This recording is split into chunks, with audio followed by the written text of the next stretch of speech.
খেজুর খেতে চায়। খাইবা বাবা, আল্লাহ যা রিজিক দেন, বিসমিল্লাহ, আল্লাহ খাওয়াইবা। এই তো আসসালামু আলাইকুম, কেমন আছেন সবাই? আশা করি সবাই ভালো আছেন। আমি আল্লাহর রহমতে ভালো আছি। চলে আসলাম রমজানের প্রথম ব্লগ ভিডিও নিয়ে। আমার আজকের ভিডিওতে থাকছে আমাদের ছোট্ট পরিবারে কিভাবে কাটালাম রহমতের প্রথম দিন, সাহরি প্লাস ইফতার। আমি খুব অল্প পরিসরে রান্নাবান্না করেছি, কারণ আমরা মানুষ খুব কম, 3 জন মানুষ, ছোটো মোনা সহ 4 জন। গত রমজানে তানভীর ছিল, আমার দেবর। আর বিয়ে দেওয়ার পর তো আমাদের বাসায় জায়গার একটু প্রবলেম, যার কারণে আমরা আরেকটা বাসায় নিয়েছি। ওই বাসায় বাবা, মা, আমাদের নতুন বউ।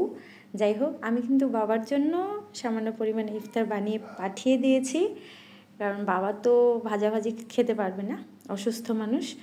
নরম খিচুড়ি আর চিকেন পেস্ট করে কিমা করে রান্না করে পাঠিয়েছি।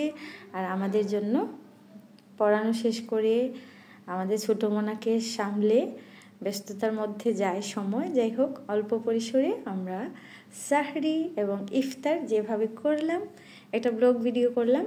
আর এখন থেকে একটা একটা করে ব্লগ ভিডিও দিব, লং ভিডিও। যারা যারা আমাকে ভালোবাসেন আমার ভিডিও দেখবেন, ভালো লাগলে লাইক কমেন্ট করবেন। যাই হোক, আমরা সাহরিতে চিকেন রান্না করেছিলাম আলু দিয়ে, যেহেতু মানুষ কম বেশি কিছু রান্না করি না। আরেকটা সবজি ছিল। যাই হোক,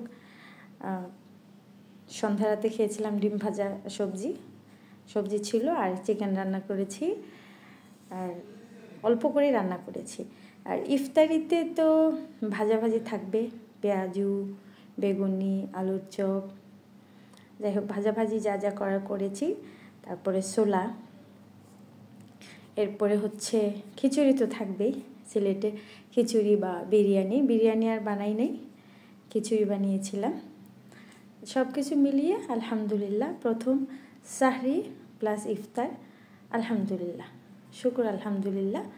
আমাদের সামর্থ্য অনুযায়ী যতটুকু পেরেছি করেছি। আমার বড় ছেলে রিজওয়ান আজকে রোজা রেখেছে, আলহামদুলিল্লাহ। আর আমার ছোট ছেলে রিহান এই প্রথম ইফতারি মুখে দিয়েছি। আমার রিহানের তো 16 মাস বয়স, গত রমজানে ছোট ছিল, তখন তো বাইরের খাবার মুখে দেওয়া হয় নাই। আর আমার রিজওয়ানের তো 9+ হয়েছে বয়স। চেষ্টা করব সবগুলো রোজা রাখার, তারপরও ছোটো মানুষ, 2-1টা মিস হলো। তো এই ছিল আজকে আমাদের রহমতের প্রথম দিন, সাহরি প্লাস ইফতার। কেমন হয়েছে আমাদের আজকের ভিডিওটা অবশ্যই জানাবেন। ভালো থাকবেন, সবার রমজান ভালো কাটুক। আল্লাহ হাফিজ।